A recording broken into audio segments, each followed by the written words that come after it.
On December 13th, 2022, I presented to the Dragon Claw group of autoimmune patients from Australia, Canada, and a few of us in the United States. Thank you for having me, Dragon Claw. So my name is Melissa Cook, and I'm here to present Conquering Disabilities with Attitude. I have a dragon that I talk about in my life, maybe not quite the way you use the word dragon, because to me, the dragon is within me and it's MS, and I try not to poke the dragon. I don't want to do that. I'm the author of The Call of the Last Frontier. This is a picture of my book cover. It includes my MS story and my Alaska stories. It won the Western Horizon Award in 2022, and it was a finalist for the High Plains Book Awards. Because a lot of people tell me that they wish that the book didn't end, I write the blog called Alaska Bush Life, and every week I put out a new post about what it's like to live in Alaska. Even though I don't live there anymore, I lived there for 20 years and I have a whole lifetime of pictures and stories to tell that you can't fit all in one book. I put it out there for those who didn't want the book to end, but also for people who want to know more about Alaska. When I first went on medical disability, I felt guilty because I was getting a paycheck for being home, and I felt that I needed to give back to my community. And the way I did that is I started the blog mssymptoms.me. And on this blog, I talk about what it's like to live with MS. And at that time, when I started it, I was living with MS in remote Alaska. The mission of the blog is to inspire, encourage, and educate, to expose the humor of living with MS symptoms, to recognize fear and face the darker sides of MS symptoms with strength and determination. On both of my blogs, you can sign up for a newsletter that I send out once a month that will tell you what's going on in my life. So if you follow me on MS symptoms, or if you follow me in my Alaska blog, sometimes people like to know a little more. So that's a way you can know a little more. This is a picture of my husband and I in Nelson Lagoon in 1995 when we went to the job fair. It was just months before I suffered my first major MS attack. And I didn't know that I had already had MS attacks at this time, but I did. When I was 15, I lost my ability to understand language for several months, and it was hard to explain why I couldn't understand what my mom was saying, even though I could hear her. So the only explanation I could give to her was that I couldn't hear, because how do you tell your mom why you didn't understand what she just said? It was just confusing to me. So she took me to a hearing specialist, and the hearing specialist told her that I could hear. He suspected MS, and so my mom was very angry with me and called me a liar, and it turns out that MS is once known as the liar's disease. Went to the specialist and he said go to the neurology department. So we did, and they were the first to actually tell me that they thought it was MS. But they didn't have the technology at the time to diagnose it, and so I forgot all about it, went on with my life until this picture here. And I found that autoimmune diseases tend to follow me around. Every 5 years I get a new one that jumps on my bandwagon. While I was in Alaska, I was diagnosed with rheumatoid arthritis, Hashimoto's disease, fibromyalgia. Yeah, about every 5 years I get a new one. This is a picture of me on the beach in 1995. That's the Bering Sea behind me, and the bear at the top is about 10 feet tall. And that little village down below is where we landed. When we first came into Nelson Lagoon, we flew in with a guy named George. We left out of Homer. It was so beautiful. I thought we'd move to the Great Yellowstone Park of the North. The further we went down the Alaska Peninsula, the less color there was. And then all of a sudden these big ponds appeared. So it was marshy and gray. And we continued to fly 2.5 hours down the Alaska Peninsula. And at the tip of that peninsula is this little village. And when the tide is high, there's a point on that spit that the tide goes over. George hollers through the plane, "Nelson Lagoon up ahead." And I said, "Where?" Because all I could see was the Bering Sea on one side and the lagoon on the other side. And so he tipped the plane so that we could see. I could see the sand spit way down below us, and I couldn't believe we were going to land on it, let alone stay there. So it was quite a shock, and at that point I knew that this was going to be an adventure. I took notes from day one, and I just kept them in a shoebox. So in the end, I actually wrote an article called How to Write a Book from 1,000 Sticky Notes. As you look at these pictures, the larger picture on the left is a picture of a 10-foot ice mound that built up all along the beach. And then the picture above is the Aleutian Air. That was the school bus of the Aleutians. That's how the kids get around, is in a plane like that. Had to have twin engines to fly kids. The man who's flying this plane, his name is Tom Madsen. Tom Madsen died in 2002 in that very plane when he wrecked it outside of Juneau. So they named the Dutch Harbor Airport after him because he flew many heroic flights through the Aleutian weather to get people to medical care. And then the view that you see on the bottom of this is the view that we had from the village. So being diagnosed with MS, I called my friend Kathy and I told her my story about being diagnosed with MS. And at the same time, she told me she had just come from her doctor and she'd been diagnosed with breast cancer. And at the time, she was pregnant with her 4th child.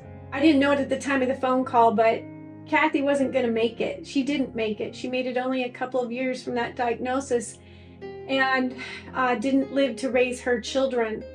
So when I think of Kathy, I think about the opportunities that I had in my life that she never got in hers. Because of Kathy, I have what they call post-traumatic growth, a reaction to devastating chronic illness like MS. I have it, and I believe that the reason that I have it is because of Kathy and my ability to see what I have. Here's what post-traumatic growth is.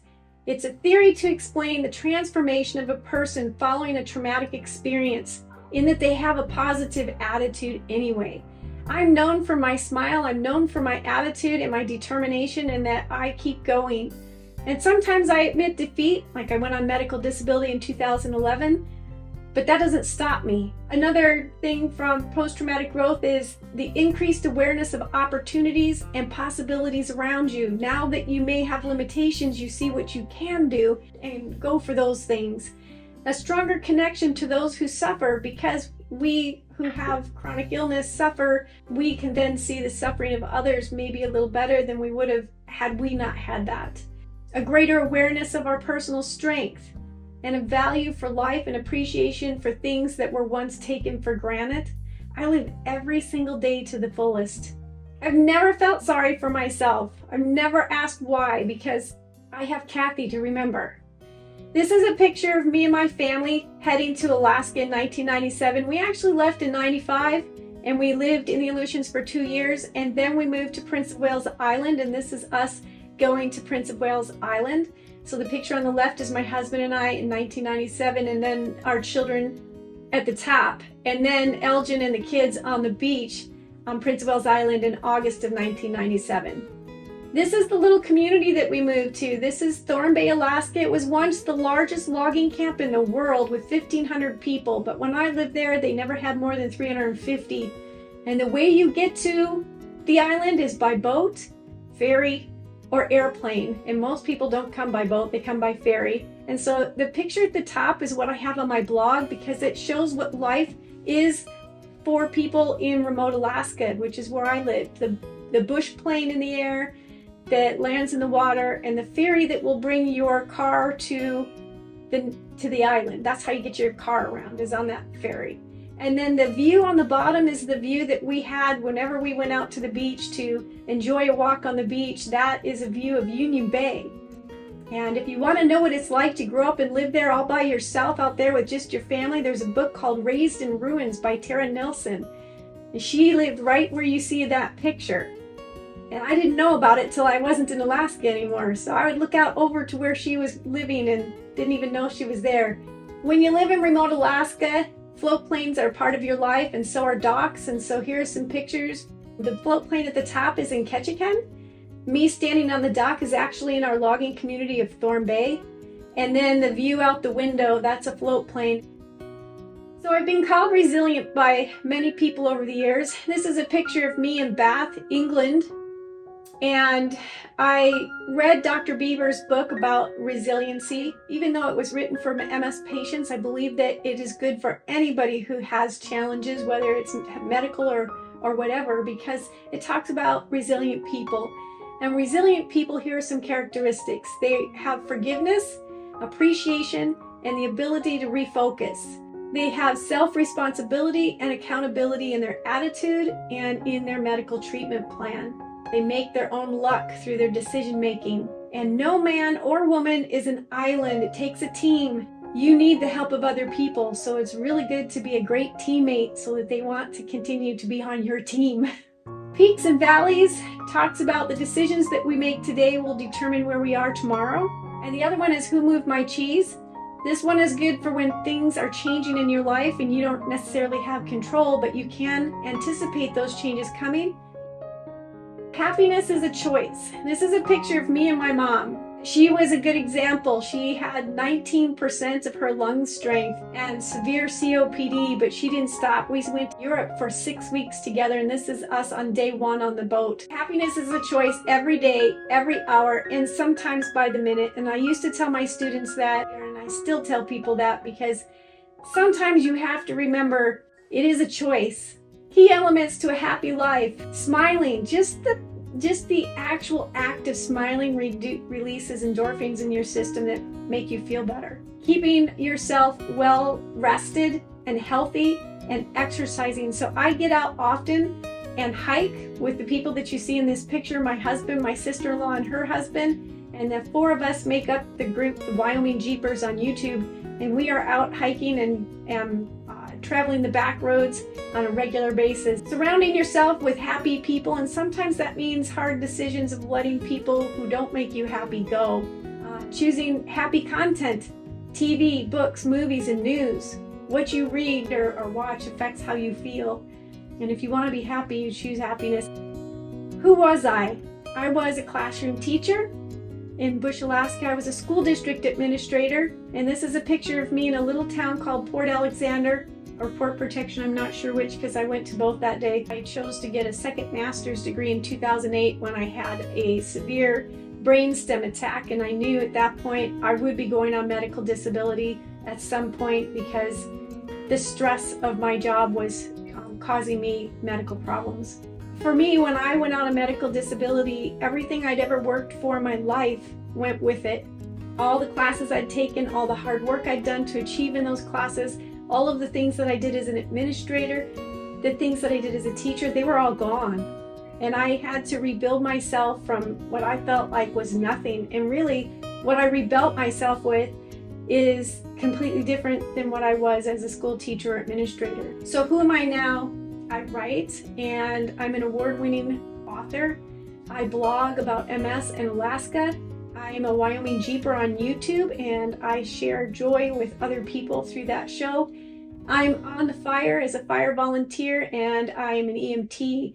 I'm an adventure author. So the picture that you see on the left is a picture of me and Aaron Linsdau. Aaron Linsdau is the polar explorer. He was the first man from the United States to solo to the South Pole by himself. In the book he's holding is Antarctic Tears, and that's his story of his 90-day trip trekking down to the South Pole.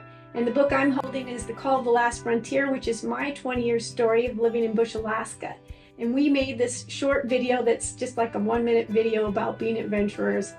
The picture that you see at the top is me speaking with a man named Mac on the radio, and we had a nice chat about Alaska in my book. And down below, last February, my book hit #1, and it stayed there for 6 or 7 months. Each day comes once, tomorrow is not guaranteed. So this is a picture of Elaine and I. We went to New England in 2019. I applied for a writer's fellowship in Maine. I had dreamed of being in Maine in the fall to see the fall colors for 20 years while I was in Alaska. Every October I thought about being in Maine and New Hampshire, Vermont.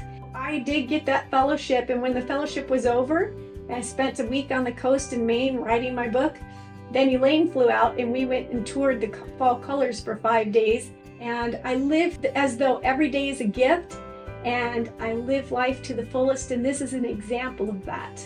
I believe in checking things off my bucket list, and so when I saw the fall colors in New England in 2019, it landed right there at the top of my bucket list again because I had so much fun. 2021, the picture on the left is Elaine and I having a little bit of fun back in New England, enjoying the fall colors for 18 days. And then the picture at the top is our Wyoming Jeeper group, my sister-in-law and I, my husband and her husband. And below is, I always dreamed of taking a painting class, and the library offered painting, and so I checked that off my bucket list. I encourage people to have a bucket list, because if you have the bucket list, the first step is the dream.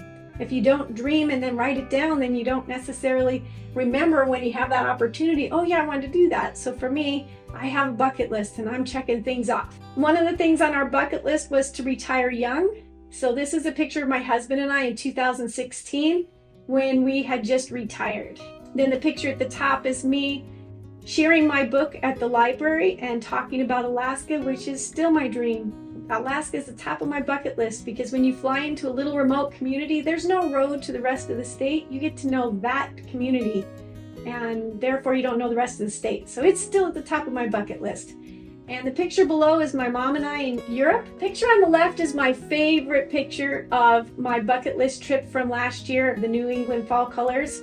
And the picture on the right is the bucket list item that I checked off this year in May of 2022 to see the Tulip Festival in Michigan. I'm from Michigan originally, and I wanted to go back and see the Tulip Festival. Truth is, I probably never will see those penguins or walk around with them. I wish I could go see them. They're on my list, and I know if I put them on my list, then maybe somehow I'll find my way down to Antarctica. Today, I share adventure and a positive attitude. This is a picture of me with my Jeep, and the point of our show is to share the scenery and to have a sense of humor. Most people who comment to us about the show, they love to laugh, they love to hear us laugh and see us have fun, and that's what we do. We show the back roads with a positive attitude. And this is a picture of us with our Jeeps. We go with the motto, it'll be all right, because sometimes we get stuck, and there's been times we've been stuck pretty good out there in the very cold weather, the top of the mountain in the snow, and both Jeeps are stuck for hours. But in the end, it'll be all right. We share our adventures with other people. We take fans out, and this is a picture of a fan trip. The one on the left are a couple ladies, and the top are the group that we took out, our first group that we took out. Maybe it was the second. And then we also take smaller groups of people. So these two guys in the bottom, one's Elgin in the middle, and the two guys in the bottom, we went out to explore an old ghost town. So that's our channel. We actually have 26 videos out. Don't underestimate the power of attitude. That had been my goal in life, was to be a superintendent, and I have the education to actually be a superintendent. I didn't finish the PhD, but I have the classes. And I had to think long and hard. But let me tell you what, the decisions we make today determine how we live tomorrow. And I know that I have a tendency to be a workaholic. And if I drive for that position, then work the hours that I know I'll work, and then come home, I'm going to be poking the MS Dragon. I make my own luck by making the decisions that I feel are best for me and mine. And for me, no matter how much my heart wanted that job, my mind told me that no, the best decision was not to apply for it. Having a good attitude about it and knowing that I didn't want to poke the dragon, those are important things to maintaining control of my autoimmune diseases. Thank you so much, Melissa.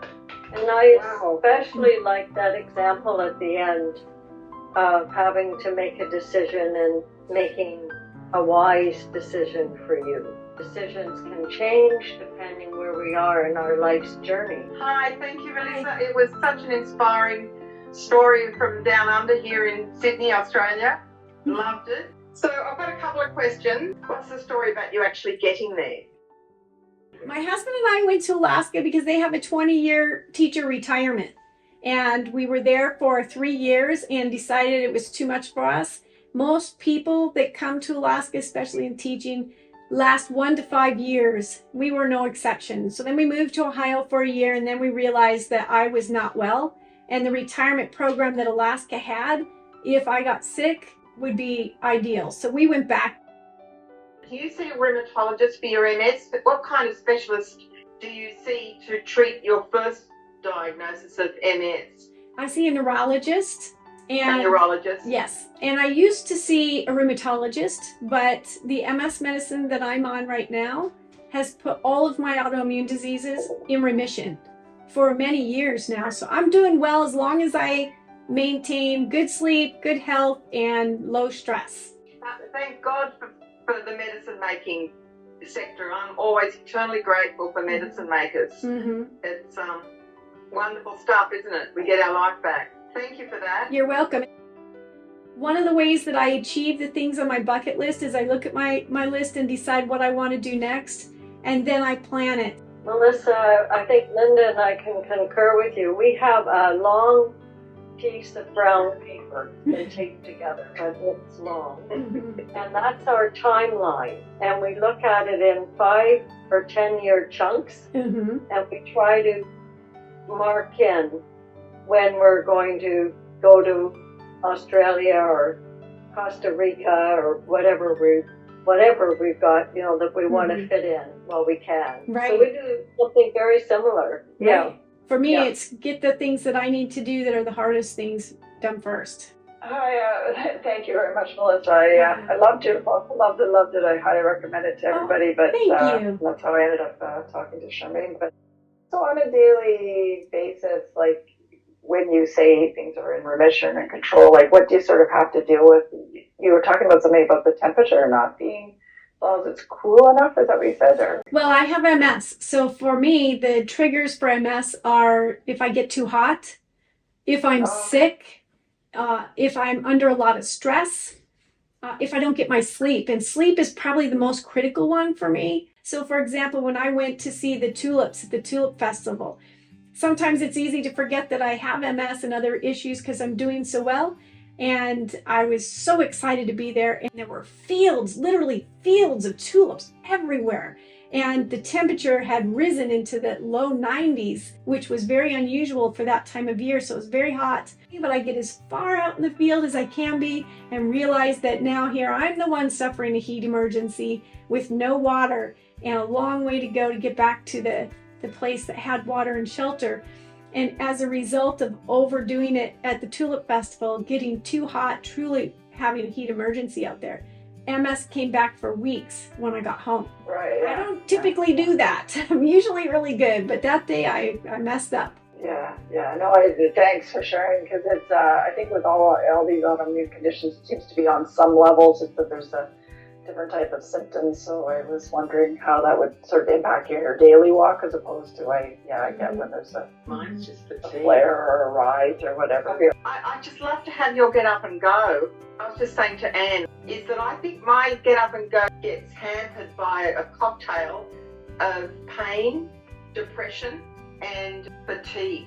Yeah, and I've got to remember that, because I get so hard on myself. I feel guilty for not being as robust and out there and doing the things that my head would like me to do. To be mindful that, my whole pathology has to accept fatigue as part of my disease. Does anyone else relate to that?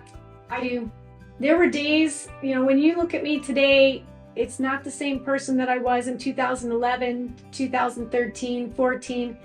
Just getting out of bed and getting dressed before my husband came home from work was a challenge on some days, many days. And making dinner, and it was not unusual for me to get dressed at 3 o'clock, cook dinner, walk the dog, and get back in my pajamas by 5. And at 10 o'clock back in bed, and not up until 10 or 10:30 the next morning, struggling to get out of bed. So I know what fatigue is like, and it's hard. Don't give up on different medicines though. If there's a different medicine out there for you, the one that you have may not be working, talk to your doctor. Melissa, I'm interested in your boys. Are any of them still living in Alaska? One still lives in Alaska. 2 of them actually stayed in Alaska for a long time. My oldest kept his clock on Wyoming time, wanted to be back in Wyoming the entire time we were there. So he moved back after graduation, and our other 2 boys came down to Wyoming for college, finished, and went back to Alaska. Your story is so inspiring. Thank you. She's enjoyed it. So there's a lady that wrote Managing MS, Deborah Petrina, and she says, the example of me going to the Tulip Festival and overdoing it, she said, those are called paydays, and some paydays are worth it because you get to live life. Good for you. That's great. Thank you very, very much. I'm so glad we were able to get it and to get your photos, because they were really Worth seeing? Yeah, worth seeing. Thank you for having me. Everyone. Bye. Thank you. Bye. Thank you for joining us. Go to melissacook.us to access social media links, presentations, and to sign up for my newsletter. You can purchase The Call of the Last Frontier on Amazon, or for an autographed copy, order off melissacook.us. If you would like to watch a Wyoming Jeeper episode, check out our Sunlight Basin show filmed near Cody, Wyoming and Yellowstone National Park. If you want to learn more about my Alaska story, watch my interview with Mac Watson. Thanks for watching.